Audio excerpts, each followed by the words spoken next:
Hello, it's the 8th of June today, and we've got some scriptures and thoughts and ideas for you in the Daily Post.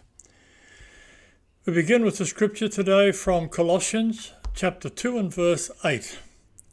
Beware, lest any man spoil you through philosophy and vain deceit, after the tradition of men, after the rudiments of the world, and not after Christ.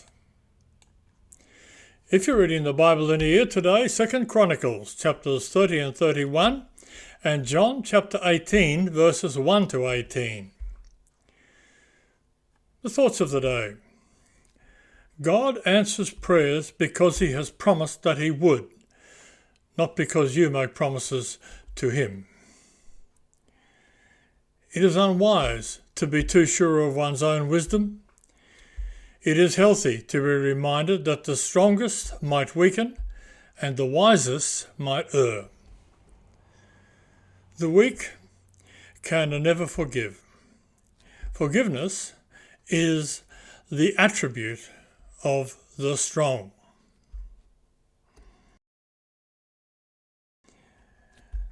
The motivational thought for the day. Take that gift that God has entrusted to you and use it in the service of Christ and your fellow men. He will make it glow and shine like the very stars of heaven. Amen to that. On this day, in 1783, Laki volcano in southern Iceland began an 8-month eruption, killing 10,000 people and causing widespread famines throughout Asia and Europe. In 1824, Noah Cushing of Quebec patented the washing machine on this day, and a very helpful device as well. In 1942, in World War II, the Japanese submarines fired at the Australian city of Sydney. In 1949, George Orwell published his book, 1984. Orwell's nightmarish description of a totalitarian society set in the year 1984 is one of the most significant works of English literature and one of the best-known novels of all time. The phrase, quote, "Big Brother is watching you," unquote, stems from this work. In 1968, on this day, James Earl Ray, wanted for the murder of black American civil rights leader Martin Luther King, was arrested in London, travelling under an assumed name with a Canadian passport. And in 1982, in the Falklands War, almost 50 British troops were killed at Bluff Cove when Argentinian aircraft bombed British troopships. In 2018, on this day, the world's most powerful computer, Summit, can process 200,000 trillion calculations per second. And it was launched at Oak Ridge National Laboratory, Tennessee by IBM and NVIDIA on this day. In 2020, on this day, former astronaut Kathy Sullivan was the first woman to reach the deepest point of the ocean, Challenger Deep in the Marianas Trench. She had already become the first American woman to undertake a spacewalk. The personal story of the day. Unwavering loyalty. The best-known words of Ruth are most often heard at old-style weddings, even though they were spoken by a grieving young widow to her mother-in-law, Naomi. Ruth said, quote, "Entreat me not to leave thee, or to return from following after thee. For whither thou goest, I will go, and whither thou lodgest, I will lodge. Thy people shall be my people, and thy God, my God." Unquote, from Ruth chapter 1 and verse 16. Ruth had no legal or cultural responsibility to Naomi. who also was a widow and had no means of support. No one would have blamed Ruth for staying with her own people in Moab, where the chances of remarriage were greater. Naomi even urged Ruth to stay, but Ruth was determined to go with her to Judah and to follow her God, that's Naomi's God. Ruth's unselfish devotion was considered worthy of praise. Boaz, Ruth's future husband, told her, as we read in chapter 2 and verses 11 and 12 of Ruth, "It hath been fully shown to me, all that thou hast done unto thy mother-in-law since the death of thine husband. The Lord recompense thy work."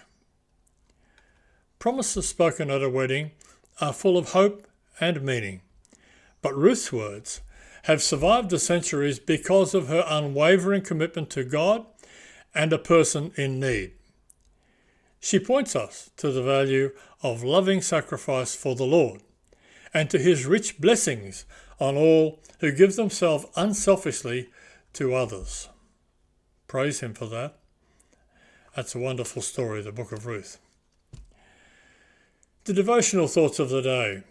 The first, our character is revealed. The scripture from Luke chapter 6 and verse 45, references from Proverbs chapter 14 verse 1 to chapter 15 verse 33. For of the abundance of the heart his mouth speaketh. The life and death of Todd Beamer has been an inspiration to millions. When terrorists hijacked American Airlines Flight 93 and planned to crash it into Washington, D.C., Todd and several other hostages forced the plane to crash in a deserted field before its mission could be completed. Who knows how many lives were spared because of their courage. Sometimes we look at acts of heroism such as this and somehow think that they are extreme or isolated events.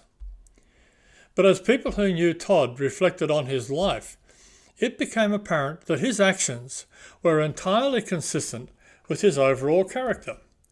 He died the way that he had lived. The choice that Todd Beamer made on September the 11th, 2001, 9/11, flowed naturally from thousands, perhaps tens of thousands of choices that he had made previously in his life. One of the themes through Proverbs is this idea that our character is reflected and shaped by the choices that we make. Yesterday we looked at the choices regarding speech, and today's passage continues this theme. Let's take a step back and try to form a composite sketch of the wise person's character and contrast it with the fool's character. As we will see, nearly every verse in today's passage shows the profound difference between the wise person and the fool. The wise fear God, and thus they flourish and enjoy health and joy. They are careful, thoughtful, and even-tempered. Their actions build upon others, and they are kind towards the needy.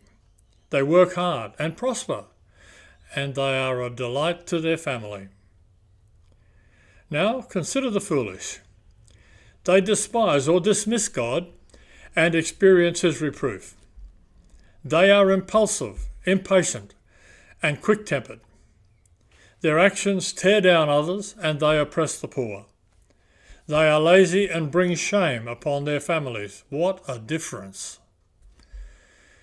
As we have mentioned before, sometimes Proverbs can seem overly simplistic. But these short Proverbs were like pegs that parents gave to their kids on which to hang the lessons of life. They were meant to describe character traits in black and white in order to make an impression on their children.